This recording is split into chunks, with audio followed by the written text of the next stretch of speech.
Thank you for clicking on this video. I hope you enjoy.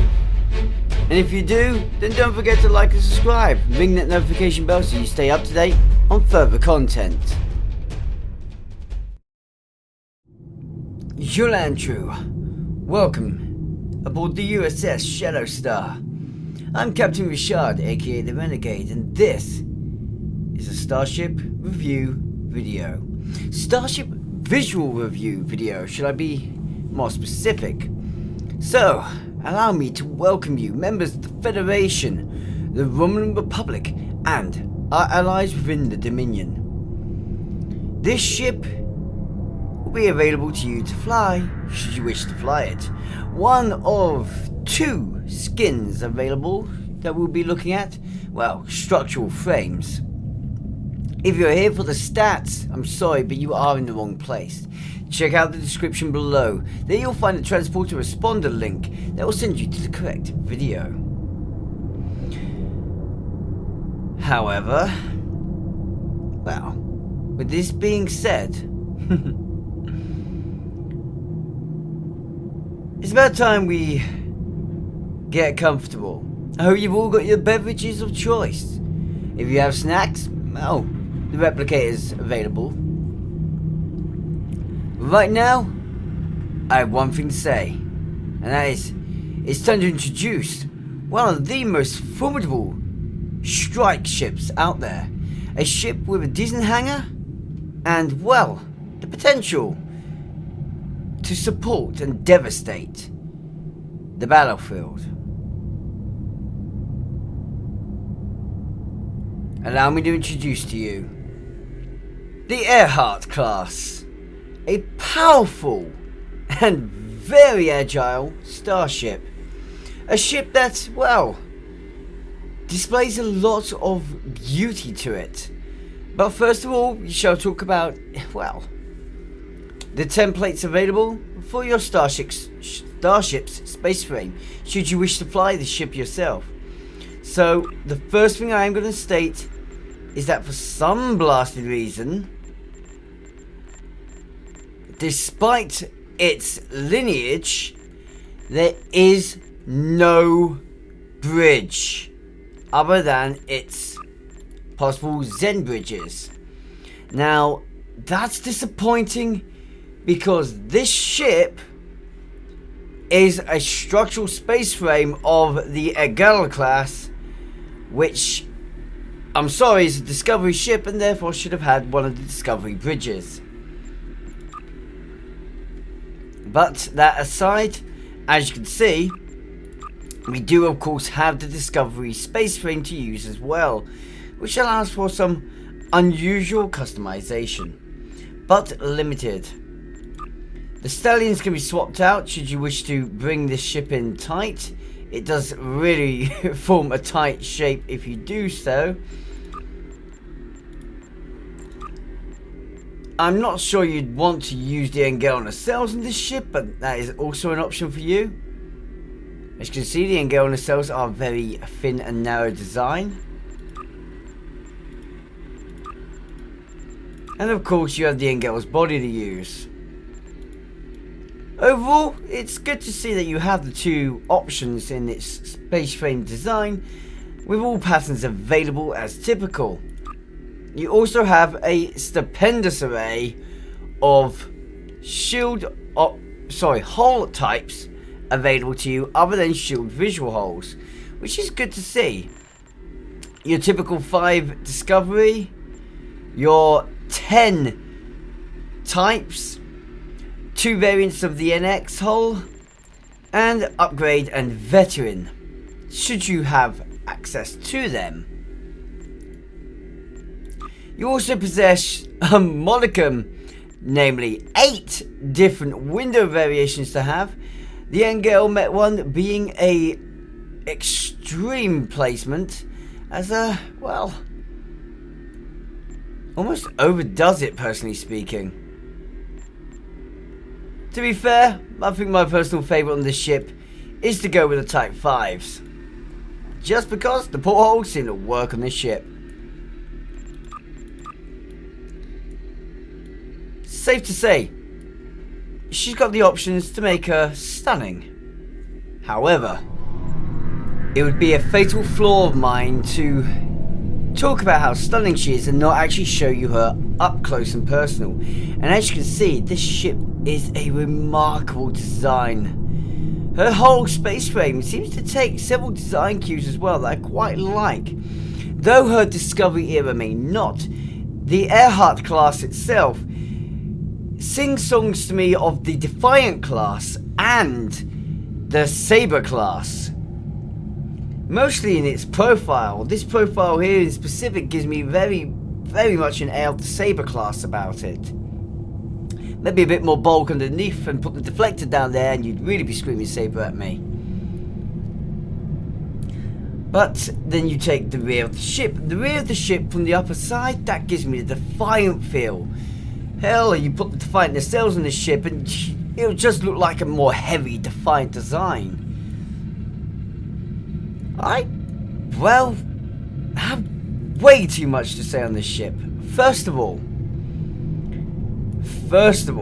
we should accompany one big thing though. This ship may be a strike wing escort, and yes, the big term there is an escort, so it's not one of the biggest ships, supposedly. But actually this one is relatively large in size. As you can see from its windows, there are a lot of decks to its saucer. Even the upper hull, as you go up to it and climb up there, you can see there is a great deal going on.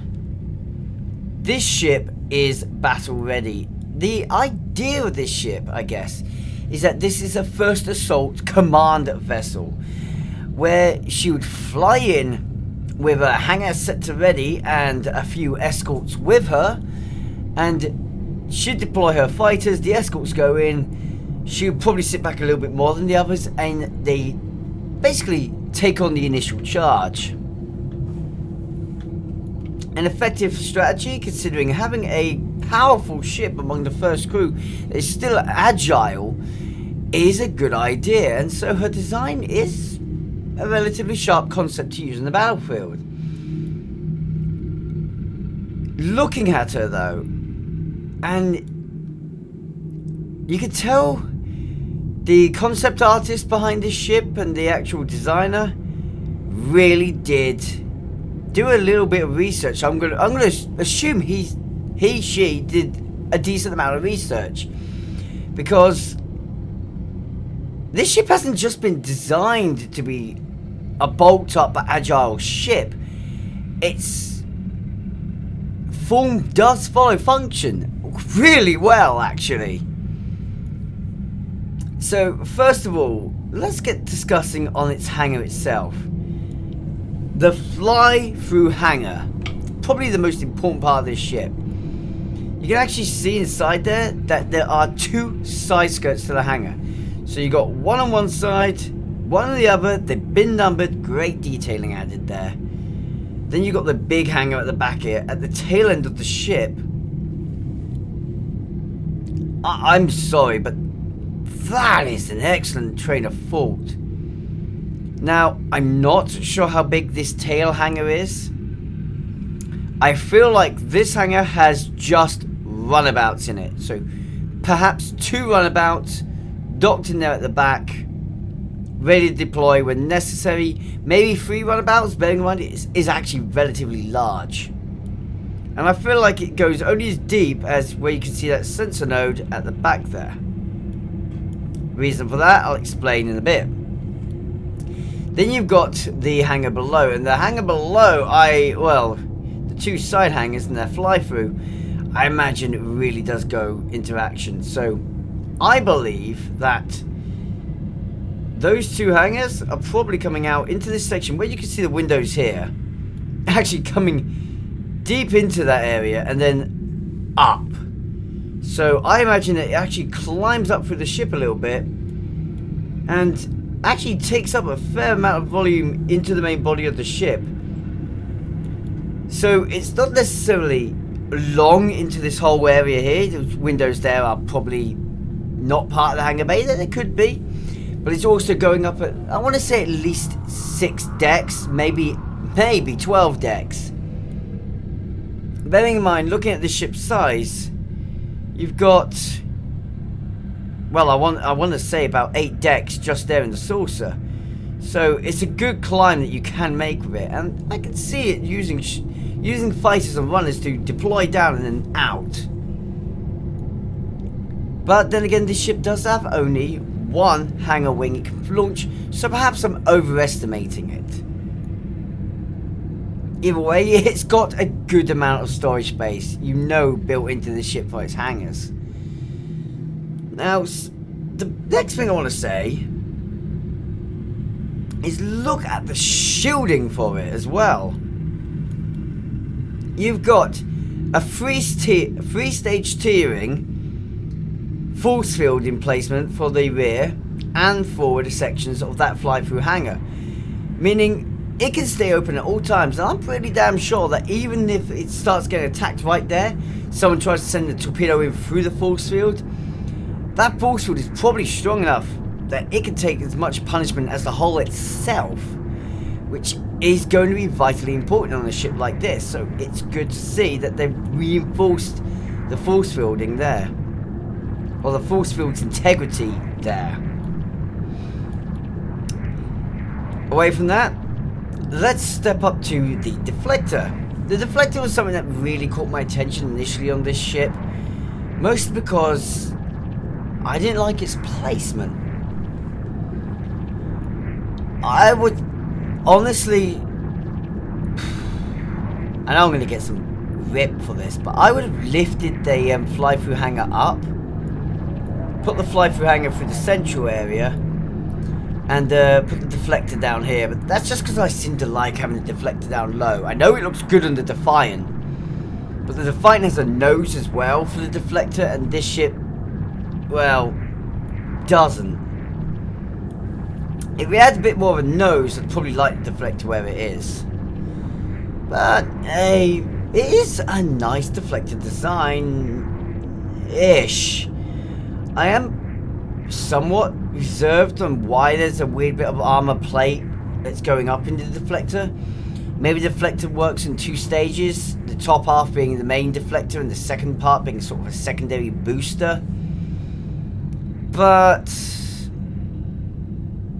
at least it looks in fitting with the ship, I guess. Something that did catch my attention and raise some questions for me are these round nodes on either side though. See, this ship is using, I think, a new iteration of forward arcing beam emitter, dual beam emitter, because, well, you don't see much of the phaser strips on this ship, do you? I know there are certain parts on this ship that look like they could be phaser strips. I mean, you definitely got them on the stallions, or the pylons, should I say. But there's not enough for a ship of this. There's not enough there for an Escort. An Escort should be more heavily armed. It shouldn't be the couple at the front, the couple at the back. And that is why I think these are hyper output emitters, which would be good because for the new iteration of Federation warship, it would be good to have extremely high output emitters. Maybe they can fire a single high burst charge. Who knows? But going from those 4, you can then go up to just below where the bridge is, which I am intrepid about, but we'll pass on that for a second. And you get to, well, something I think is quite interesting to see, which is a torpedo launcher with 6 of those emitters around it at different sizes. So you got 4 heavy emitters on the front of the saucer, 2 medium emitters, and 4 light emitters, all stationing different outputs, I would say. Overcharged comes out the heavy ones, standard fire out of the 4 small ones, and the mediums are for probably assisted fire at will. the bad part of this is you've got that torpedo emitter at the above the deflector, but also below the hangar, which is kind of questionable that it's there, but I understand why it's there. 2 torpedo emitters there as well. So this ship is actually quite well armed as far as weapons go, if you consider these blue ringed sections to be dual beam emitters. I mean, it's possible. Maybe they're quantum phasers, who knows? Going towards the back, it's got another 2 torpedo launchers at the rear there. Possibly a mine launcher, which is something else that ticked to my nerves and made me think a little bit. And following around back, well, we'll get onto the bit that I was arguing about, and that's the phaser strips. So you got, at the front of the ship, you've got 2 below and 2 up. They seem standard sizing, and they're quite long strips, so they're quite useful on the ship. Move towards the back, and you have 2 aft ones on the underside, none on the pylons, and 2 on the pylons on the upper side. Now, that's why I kind of have an issue. Oh, okay, no, there are 2 more either side of the hangar. So that actually makes a total of 6 phaser strips at the back and 4 at the front.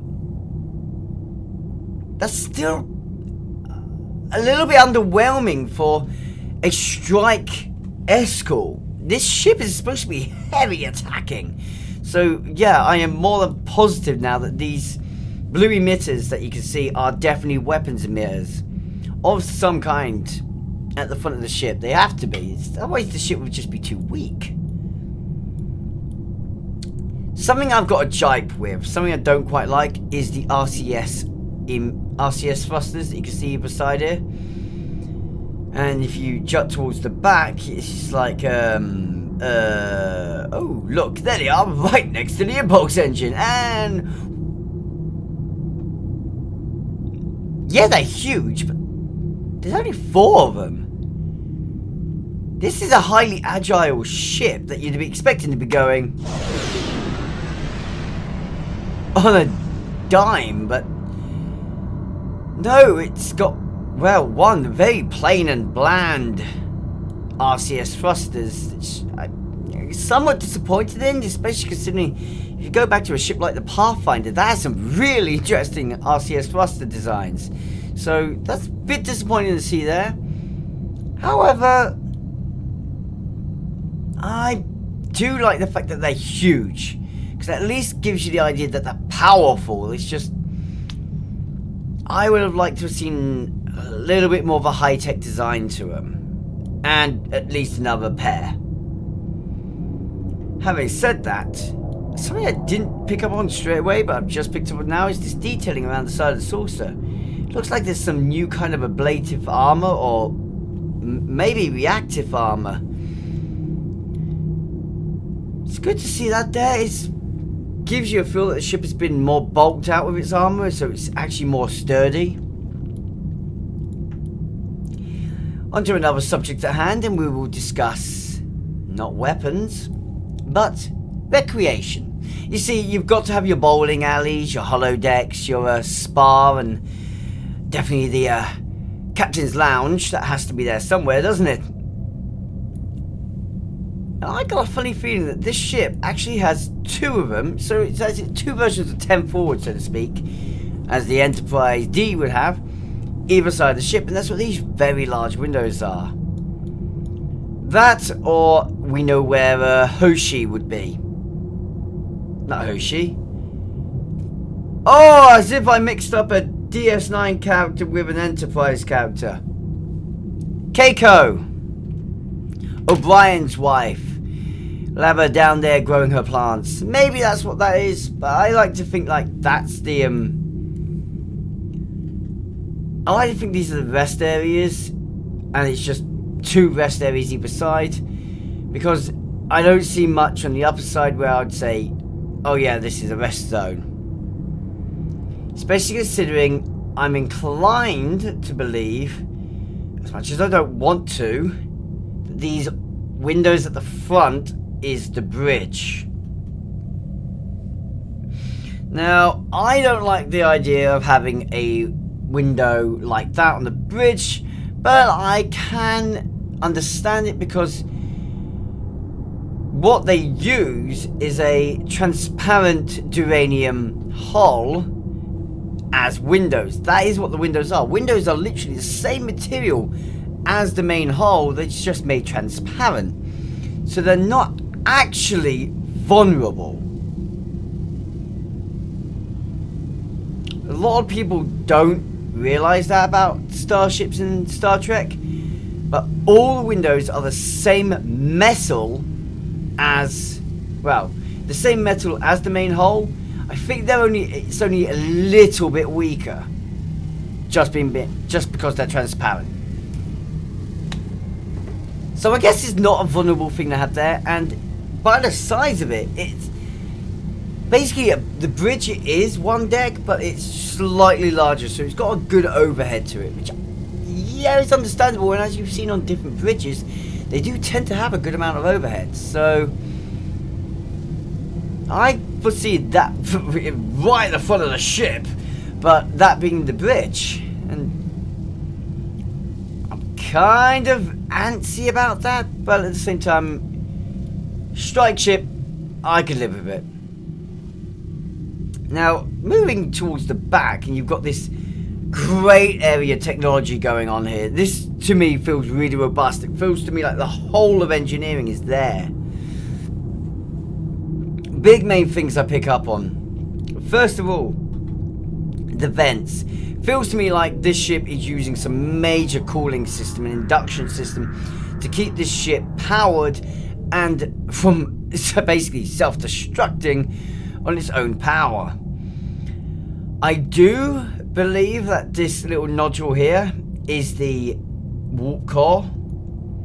I like how there's 2 escape pods right above the engineering section. This is the engineering section, and 6 alongside it, so it's definitely protecting the engineers. There are actually 4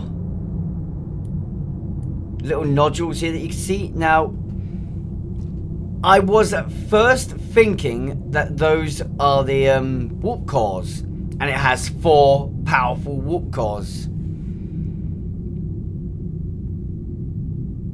Then I thought that would be overkilling it. So I'm not sure what they are. The only thing that springs to my mind is that they may be some kind of prototype protection field, protecting the whole of the engineering bay itself. Like, they're specialized shield emitter points, and that's why that whole section there is a weird different whole plating and coloration, is because these are interlinked into that, and it's actually designed to emit a very powerful defensive shield over that specific section of the ship, keeping it safe. I also feel like these blue grills at the back are actually field stabilizers, so they're probably assisting with the warp system, possibly allowing it to launch its fighters while at warp, which would be a very useful thing for the ship to be able to do. Moving towards the front, there's just another couple of things that clicked to my attention. First of all, it's the 2 hatches that are either side. They, to me, scream release point. So fuel may be stored nearby there, and those are there just to quickly dump out. So it's like, get rid of the matter, get rid of the antimatter. Ooh, this is dangerous, we need to get rid of it. Situation, they can pring open and just launch it all out. But the only other things that I'm really paying attention to is the these 2 what must be superchargers. And from that, I just kept looking around and... Oh, whoa, no. Okay, hang on. No, there's a nodule down there, so that is not warp core, that is probably a sensor node. And if that is a sensor node, then I would be inclined to call both these hatches the warp cores. And say it has 2 warp cores, but it's only because of the amount of power this ship could be using. And it might be more efficient to have 2 medium warp cores rather than 1 high power large warp core. also works for backup. Yeah, and there's a nodule at the front there. Okay, I'm going to go with these are warp cores and these are sensor nodes. Speaking of warp though, okay, I really want to move on to the nacelles now. So the nacelles are a design that I love and hate at the same time. You see, I am a fan of the pointy nacelles. Definitely a fan of the pointy nacelles. I love weird tidbits of detailing, but I don't like them. But I don't know why I don't like them. I should like them. They just... It's something about them that nuds me off. I think part of it's because of the fact that the back of the nacelle was so much wider than the front. But that's happened before, and you can see the detailing as to why. There's a weird kind of intake system here. The problem is that intake system is behind the saucer. It's pointless. Now, if it was wider out, pull them out, sweep them back a little bit, I could probably accept it. But I don't like them. The facade looks great. It's really fine detail. It's not too big and bulky. They've actually put some armor plates at the front, so it's not a huge orange glow like they've done on some of the other ships, which is again something I sort of like and dislike, but have liked it on the ones like the Gagarin. But yeah, I do think that looks good. It's really well thought out, and I love the detailing. Absolutely love the armor plating and the actual sheen that's going up the side here. And I think the warp coils look absolutely amazing. I specifically like the split at the back. The split is such a nice little tuning fork design, and it's the best part about it, it's got line of sight as well. So I don't know why I don't like the nacelles. I like each bit about it, but I don't like it doesn't make sense, does it? I like the parts of the nacelle, but I don't like the nacelles. Figure that one out. I think if these parts were on something on a different ship, I'd probably like it more. Or if like parts of the nacelle designs were incorporated into a different nacelle shape, I'd like it more. I do feel like that back part of the nacelle belongs on a rectangular nacelle design, not a triangular. And that might also be the issue that I have here. It's triangular front, sort of rectangular rear. It's almost arguing in my head. So something weird of it. Okay, onto the impulse arrays. Something that is what first cued me off to it being similar to the Defiant class, more accurately the Valiant class. Now, that was these impulse arrays at the back, these really meaty, powerful impulse arrays. You can tell this ship has pure speed.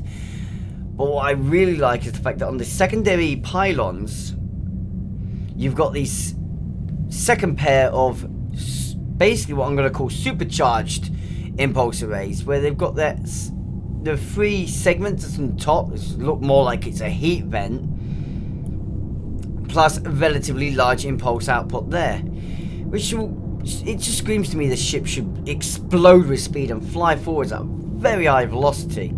In fact, it feels right. With this ship, it really does feel like turning that visual on and having the ship flying like this, because to me, those should be putting out that much thrust that it should have such a high particle acceleration output that you should be able to visually see it happening. So this almost feels right to me, though I would never exceed it to the points like that just seems overboard to me, because that's nuts. But No, definitely at the lower speeds when it's like this, I feel like that's the proper visual for those nacelles. Sorry, those impulse rays. Just gives a nice solid tone to them. But yeah, I love the design of the impulse array. I think it's such a gorgeous and well thought out design. I would have been happy with just the pylon engines on it. Take away the ones in the rear of the hull. But having the four together just gives you the emphasis of speed and efficiency from this ship. So, I'm not going to argue. Overall, I do love this Starship's design. It wasn't a ship I was looking forward to seeing in the game, but it's definitely a ship I'm glad we got. Let's move on to something I know you guys are dying to see. Everyone dies to see it. We've got to cover it. I don't have all the Vanity shields, so I'm sorry guys, but let's take a look at some of the beauties. First of all, we'll start off with the Discovery Vanity shield. Now you'd expect this to be very fitting on this ship.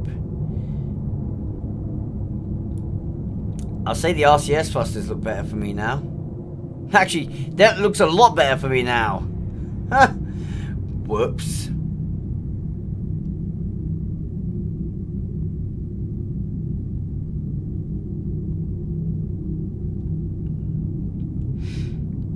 I do like that additional bit of blue underneath, but I don't like what's happened to the lower hull. I mean the lower hangar. Let's take a look at... Sorry guys. At the Emperor's Vanity shields. So these is normally one of my favourites. I love the dark aesthetic hulls, so... Yeah, I have a fondness for them. Same issue with the underside though, and that secondary hangar. Impulse array looks quite clean though, isn't it?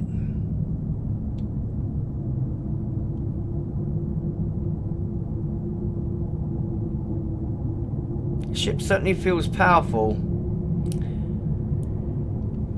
I now no longer consider those four large emitters to be weapons. I think only the dual beams are the only ones around the torpedoes. Does mean it's kind of blindsided underside, but yeah, okay.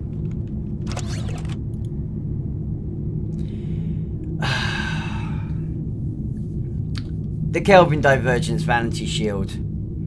If you haven't bought it guys, don't bother.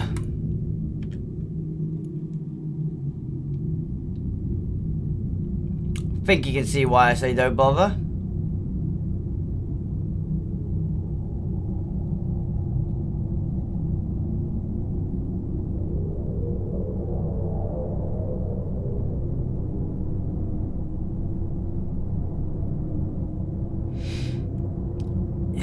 The Kelvin Divergence set is Divergent shield, Vanity shields is kind of a letdown in my opinion. Really, really poor. Section 31 Vanity shields. A massive boost up here. Oh, and look at that. Actually, I like the deflector's adjustment. It actually makes me like the deflector now.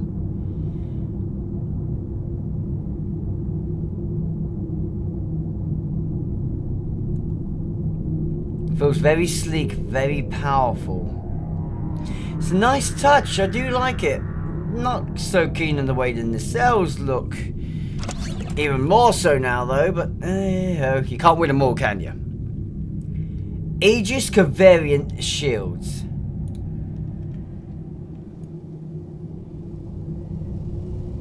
So, we know what the Aegis does by now. It adds this odd glow to the ship, similar to the veteran hull aesthetic. However, it also adjusts the way certain things look, adding hexagon patterns and making the warp coils a bit more of a lighter blue. Personal opinion? Not great. Time to assimilate. And while we take a look at the assimilation, which is not a bad touch, it's not too much of it. Feels like it's being taken over. Let's complete the assimilation aesthetic, and I will add... Ah, crap, don't have it on me. Sorry, I can't fully complete the assimilation aesthetic, but let's do these ones. Don't do... So, that's quite a good touch on the deflector, actually. Definitely feels somewhat right to what they might do to the deflector. Not sure about what's going on with the cell, but the impulse array is a touch as well. I wish they'd had a few different designs to peg on to these ships, because all the impulse array one does is literally have the same 3 segments somewhere on the ship, and it doesn't really work on all ships. But this is good, so we'll work with it.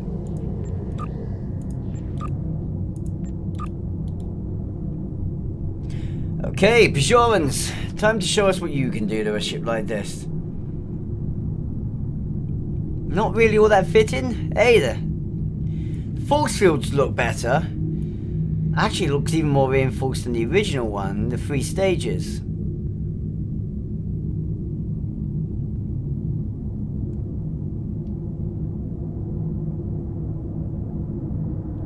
I don't know, I'm definitely going to need to read the comments section for you guys on this shield. I'm not sure of that one myself. But that one, whoops, get out of the way.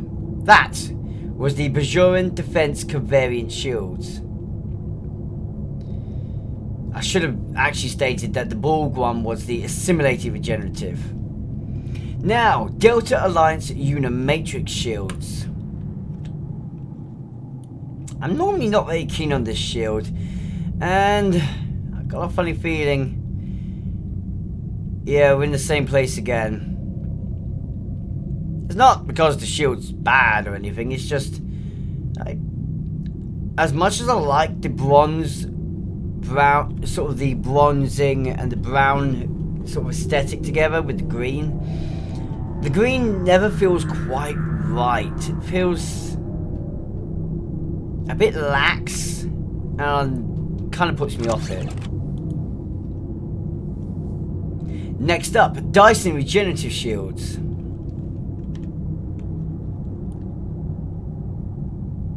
Considering this primarily turns the main part of the whole armor white, it looks good. Anything you can see in black right now would be standardly not touched if you was to use a different whole armor type. So you'd have your Type 5 grey there, or your Type 1's sort of palish white.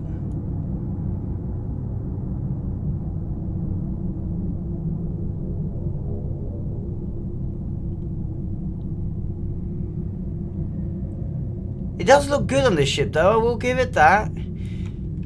Not really much augmented with that one though. Good thing the ship looks good. Okay, Iconian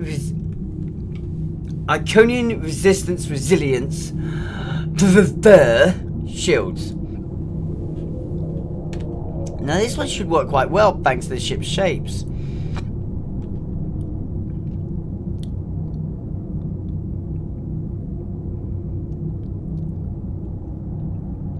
To a degree, I guess it does. It's a bit of an unusual look. The force field seems all weakened again. Feels more like an open hangar now.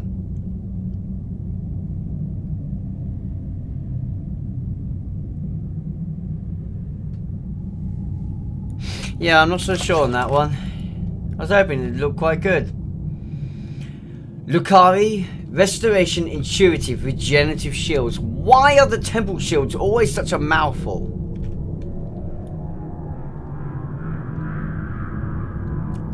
No. Though the impulse array looks really nice, it's probably would have looked nicer to me if the rest of the hull was white. Just a sleek white effect, or a sort of silver, almost platinum-like effect. Chrome even, that would have been good. Oh, you know where I'm going. Okay. Lucari Crystalline Resilience. Often one of my favourites, this one. Oh, I like the split in the deflector. That definitely looks good. The adjustments to the lower part of the cells look quite good as well. whole impulse away feels a little bit less aggressive, but that's not necessarily a bad thing. Strange that that is turned yellow though on the windows. Interesting touch, I do like it.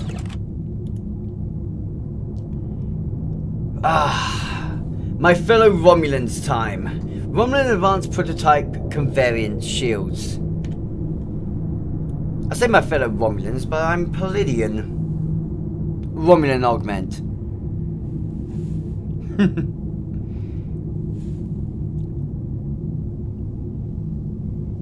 That was a good touch. I do like the way it looks. Little bits of green glow aesthetic looks quite good. Hasn't adjusted the things it really shouldn't have touched, so that's nice to see. It is a bit of a pity the impulse array hasn't been turned green, however, or a cyan colour. That would have been a bit more fitting there. Same for the...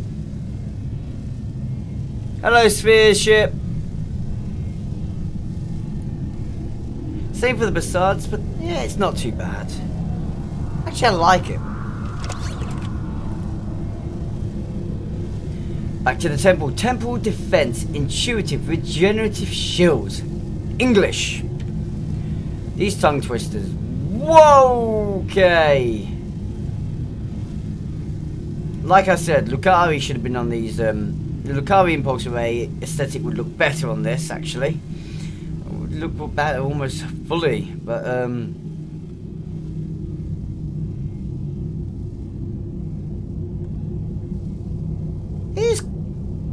it is nice, I will say. It looks quite nice on this ship.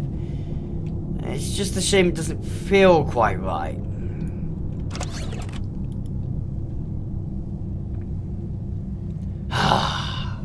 Yes! Terran Task Force Covariant Shields. Yeah, if you haven't gathered, I really do like Terrans.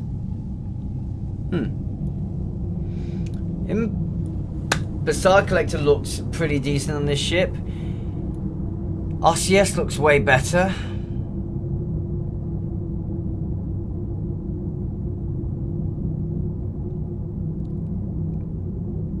Not overly keen on what's going on with the RCS at the rear though, because that seems to have been an argument compared to the front. You know, for once, I'm not really keen on it. Wow!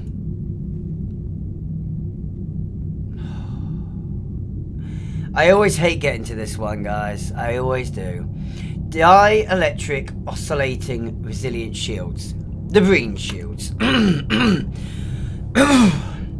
Again, I'm going to say nothing, as always.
Shit. Well, interviews aren't often much more... well, hopefully the interview isn't much more than half hour.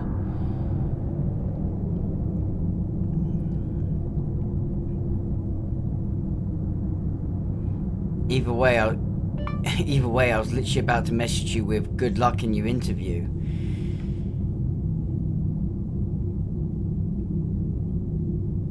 I wonder why they moved it. They must have had something come up there. They were running late or something.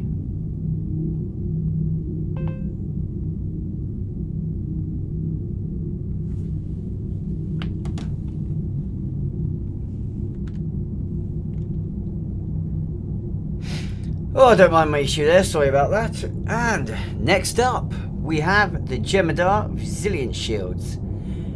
If this doesn't look good, I will eat my hat. Where is my hat? Nah, I'll eat my hat.